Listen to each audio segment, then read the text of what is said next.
Bonsoir à toutes et à tous, ravi de vous retrouver sur 8 Mont-Blanc. Nous sommes le lundi 2 décembre 2024, il est 18 h, vous le savez, c'est l'heure du journal de la rédaction. Voici les titres de l'actualité ce soir. Transformer les déchets en énergie, voici une des missions de l'UVE, l'unité de valorisation énergétique, plus connue sous le nom d'incinérateur de Passy.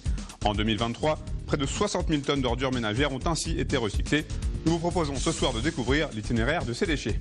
Et puis un anniversaire tout en symphonie, l'Orchestre des Pays de Savoie, véritable institution, célèbre cette année un cap ô combien symbolique. Retour sur 40 ans d'histoire musicale avec Fanny Savard, notre spécialiste culture.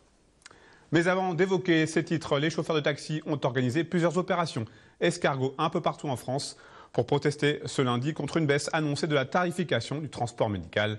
À Annecy, environ 150 véhicules ont convergé dans le centre-ville pour manifester devant la caisse primaire d'assurance maladie après s'être rassemblés à la barrière de péage de Saint-Martin-Bellevue dans la matinée.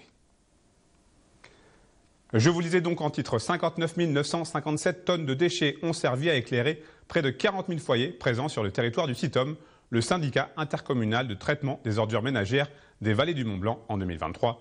Voici ce qui ressort du bilan annuel réalisé par l'UVE, l'unité de valorisation énergétique, plus connue sous le nom d'incinérateur. Située à Passy, cette usine permet de créer de l'énergie en brûlant les déchets ménagers qui ne peuvent être recyclés, évitant ainsi leur enfouissement. Visite du site sur le terrain avec Kezia Poudou. Tout commence par ce geste simple. Si vous habitez dans l'une des 20 communes du territoire du CITOM, le syndicat intercommunal de traitement des ordures ménagères des vallées du Mont-Blanc, vos déchets domestiques vous permettent peut-être d'éclairer vos foyers, car une fois récoltés, ils sont transformés en énergie à l'unité de valorisation énergétique située à Passy, et cela commence dans cette fosse. L'opérateur qui est sur ce siège contrôle la réception dans la fosse de réception des déchets. Les camions viennent décharger et son objectif, ça va être de mélanger les déchets reçus et d'alimenter le four qui fonctionne en continu. C'est ici chaque jour que près de 170 tonnes de déchets sont brûlés dans ce four qui chauffe à plus de 1200 degrés. Les déchets arrivent dans le four à l'opposé et ensuite ils progressent dans le four progressivement avec des grilles qui les font avancer. Et on s'assure qu'ils aient fini de brûler et qu'on n'ait plus que des matières inertes à la sortie du four de ce côté-là. Pour pouvoir ensuite transformer ces déchets brûlés en énergie, tout se passe dans ce local technique. Cette turbine a produit en 2023 près de 30 000 MWh. On voit sur ce schéma-là, la vapeur arrive dans la turbine, rentre ici à 39 bars et 340 degrés. En rentrant, elle va se détendre, entraîner la turbine et on va ressortir à 43 degrés et à une pression inférieure à la pression atmosphérique. Et donc la vapeur, en se détendant, va faire tourner la turbine à 10 000 tours minute, ce qui va permettre de produire l'électricité. 40 000 habitants ont été alimentés grâce aux ordures ménagères. Un chiffre stable d'année en année, mais ici ce ne sont pas uniquement les déchets de la poubelle bleue qui sont traités et valorisés. Tout arrive sur ce site, mais ensuite chacun des camions de collecte va avoir un parcours différent quand il arrive ici. L'importance du tri, c'est dans un premier temps de séparer de la matière, d'avoir de la matière première, puisque tous les papiers, les plastiques et le verre vont être revendus. Donc pour la collectivité, c'est une recette financière qui va arriver. Et puis effectivement, le deuxième objectif, c'est de diminuer ce qu'on va mettre en incinération et ce qu'il n'y ait qui arrive dans la fosse de l'UVE que les déchets ménagers résiduels, c'est-à-dire ce qui ne peut pas être trié. Au total, ils sont près d'une trentaine à se relayer quotidiennement sur ce site. Une journée portes ouvertes sera d'ailleurs organisée en septembre prochain pour faire découvrir au public les coulisses de cet incinérateur. Direction Saint-Pierre-en-Faucigny désormais pour poursuivre cette édition. Après de nombreux mois de travaux, une passerelle pour piétons vient d'être officiellement inaugurée ce lundi. Cet ouvrage vient compléter les investissements destinés à revaloriser la gare SNCF de la localité. Et pour le site, ce nouveau visage permet d'aborder les prochaines décennies de façon plus sécuritaire.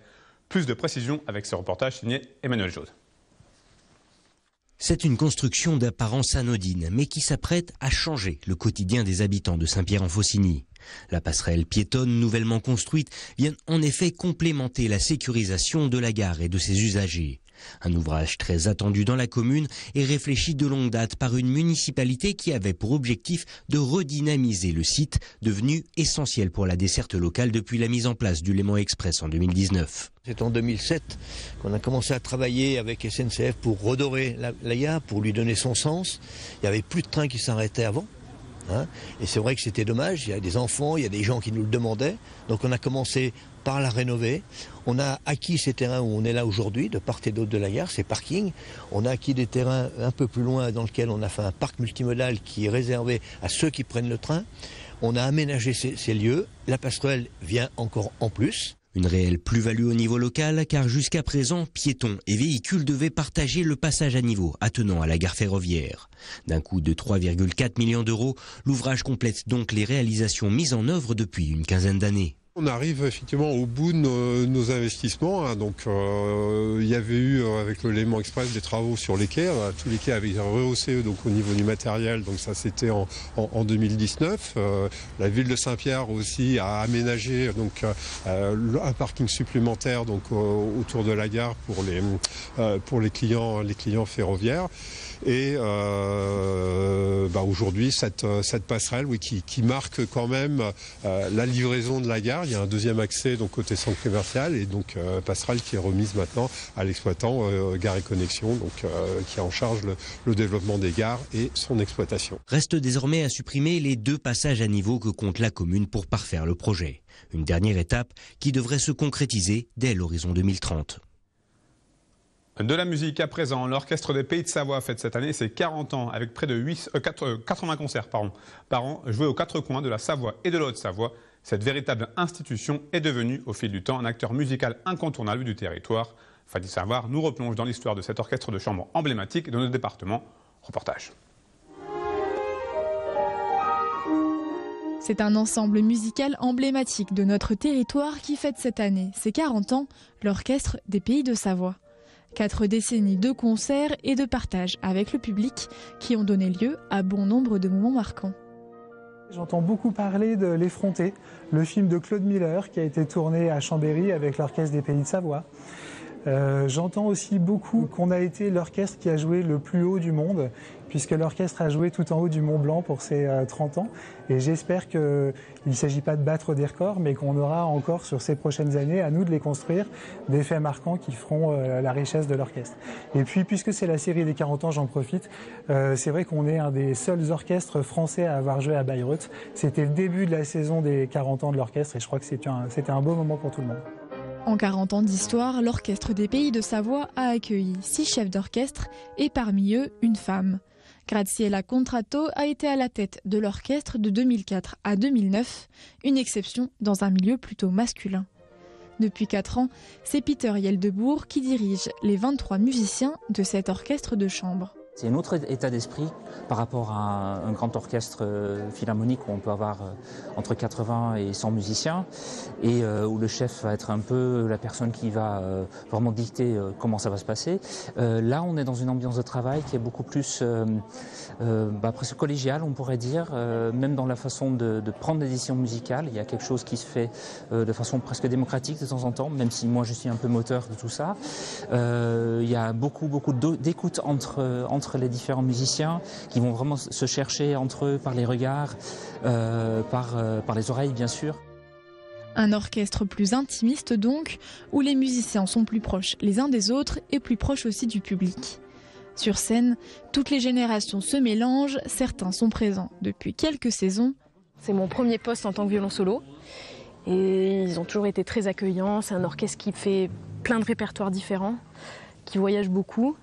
Et j'ai tout appris avec l'Orchestre des Pays de Savoie. Alors que d'autres sont là depuis les débuts de l'orchestre. Je suis violoniste, tutiste à l'Orchestre des Pays de Savoie depuis 1989. Je suis arrivée un petit peu après le début de l'orchestre, mais en fait j'ai commencé ici avec Tibor Varga. J'étais recrutée par Tibor Varga et ensuite j'ai connu plusieurs chefs consécutifs. Pour cette saison exceptionnelle, l'orchestre a prévu un programme de fête. Un concert anniversaire consacré à Mozart, ainsi que la sortie d'un album éponyme rendant hommage au célèbre compositeur autrichien. Fidèle à sa volonté de jouer face à tous les publics, l'Orchestre des Pays de Savoie se prépare à présent à sillonner les petits villages savoyards et haut-savoyards tout au long du mois de janvier. On termine ce journal avec des nouvelles de nos équipes sportives, de nos départements. En football, un seul club des Pays de Savoie sur les 4 engagés n'a passé l'écueil du 8e tour de la Coupe de France. Opposé à Jura Sud qui évolue en National 2, le FC Annecy a dû passer par les tirs au but pour se qualifier après un résultat nul 0-0. Moins de réussite en revanche pour Chambéry, Cluse-Sionzier et le GFA, éliminés respectivement par Dijon, Troyes et le Gaulle FC. Le tirage au sort des 32e de finale avec l'entrée en lice des clubs de Ligue 1 aura lieu ce lundi à 19h. Handball, 3e défaite de suite pour Chambéry ce week-end en Star League. Les Savoyards se déplaçaient à Aix-en-Provence pour la 12e journée de championnat. Et une semaine après le revers contre le Paris Saint-Germain, les coéquipiers de Grégory Anctil enchaînent donc avec une nouvelle défaite 30-27. Il s'agit là de la 8e en 12 matchs pour la Team Chambé, désormais 13e sur 16 au classement. La dynamique est tout autre pour Aix-Maurienne Savoie Basket. Les joueurs de Kenny Grant continuent leur superbe début de saison de Pro B avec une 10e victoire en 14 rencontres. Ce week-end en déplacement à Antibes, un grand nom du basket français. AMSB s'impose avec la manière 99-82 avec un match totalement maîtrisé du début à la fin. Aix-Maurienne est ce soir 4e de Pro B et donc en position pour une éventuelle qualification pour les playoffs avant un périlleux déplacement chez le leader Orléans ce vendredi. Enfin en biathlon, la Coupe du Monde commence très bien pour l'équipe de France à Kontiolahti en Finlande. 3 courses en relais et 3 podiums ce week-end, l'or pour les hommes et de l'argent pour les dames et pour l'équipe mixte. C'est la fin de cette édition. Merci à vous pour votre fidélité à l'information sur 8 Mont Blanc. Merci à toute l'équipe pour son aide. Place désormais aux nouvelles du temps avec le bulletin météo préparé et présenté par Thierry Paulme. Retour de l'information sur 8 Mont Blanc ce mardi, même endroit, même heure, pour un nouveau journal sur 8 Mont Blanc. Passez une très belle soirée.